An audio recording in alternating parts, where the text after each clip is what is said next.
আজকে আমরা পশ্চিমবঙ্গ সরকারের 2026-27 অর্থবছরের জন্য বার্ষিক আর্থিক বিবরণ মাননীয় মন্ত্রী শ্রী স্বপন দাশগুপ্ত মহোদয় পেশ করবেন। আমি ওনাকে আমন্ত্রণ জানাচ্ছি।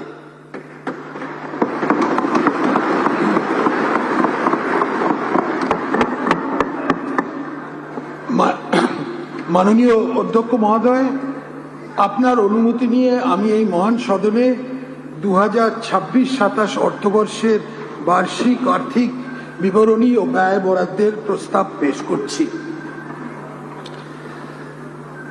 মাননীয় অধ্যক্ষ মহোদয়, পশ্চিমবঙ্গে ভারতীয় জনতা পার্টি নেতৃত্বাধীন সরকারের প্রথম বাজেট পেশ করতে পেরে আমি সম্মানিত ও বিশেষভাবে ধন্য।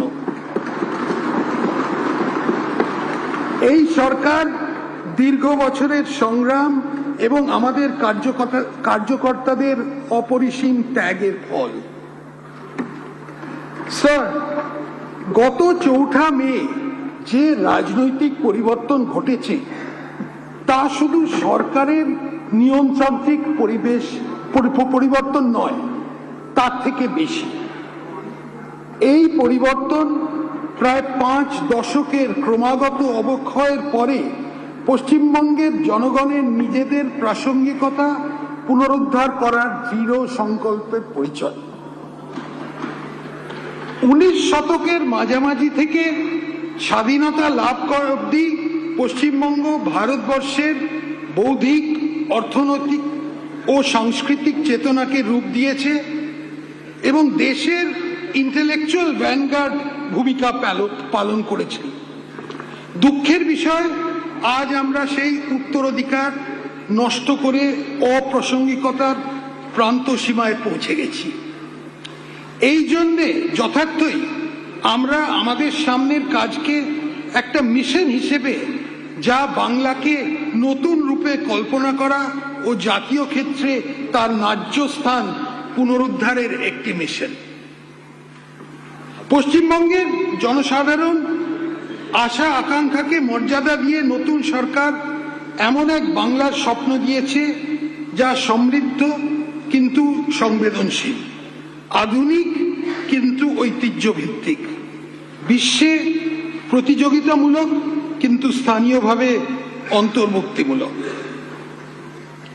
আমাদের নতুন সরকারের লক্ষ্য বিকশিত ভারত এবং এর একটি প্রাণবন্ত অংশ হিসেবে বিকশিত বাংলা গড়ে তোলা, একটি উন্নত, সুরক্ষিত, অন্তর্ভুক্তিমূলক ও ভবিষ্যতের জন্য প্রস্তুত পশ্চিমবঙ্গ।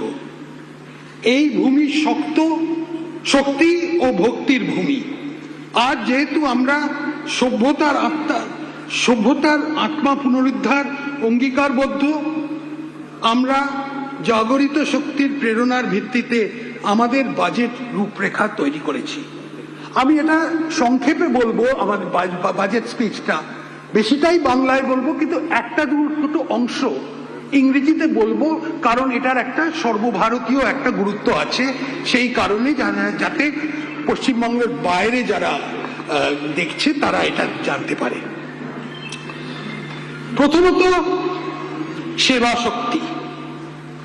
আমি ঘোষণা করতে চাই যে রাজ্যের বর্তমান চালু সকল সামাজিক সুরক্ষা প্রকল্পগুলি অব্যাহত থাকবে, যেহেতু আমরা মানব সম্পদ উন্নয়নের গভীরভাবে অঙ্গীকারবদ্ধ। কিন্তু সরকারি প্রকল্পের সুবিধে সমাজের সবচেয়ে দুর্বল শ্রেণীর কাছে পৌঁছে দেওয়াটা সুনিশ্চিত করতে হবে। এই প্রকল্পগুলি প্রয়োজনীয় পরিবর্তন ঘটাতে হবে।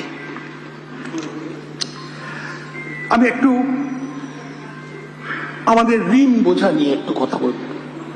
Our government has inherited a massive debt of 8,15,891 crore as a legacy.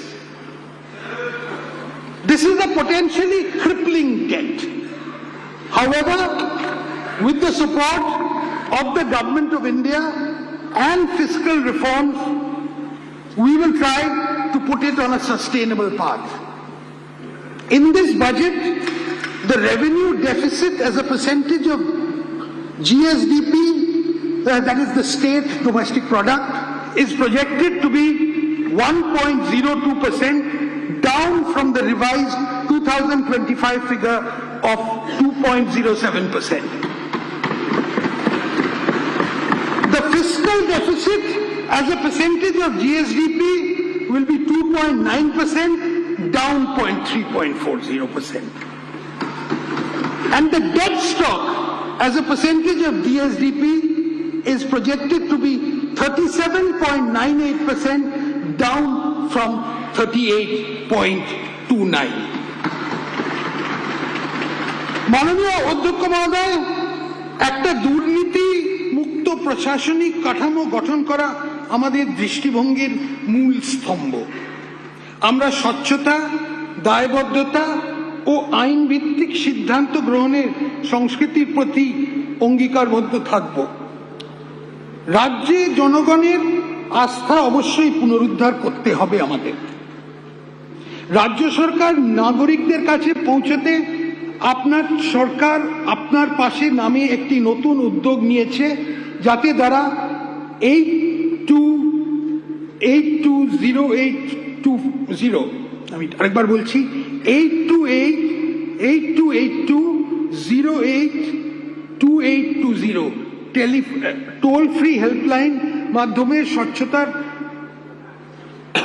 তার সরাসরি সরকারের কাছে যোগাযোগ করে তাদের অভিযোগ নিষ্পত্তি করতে পারেন।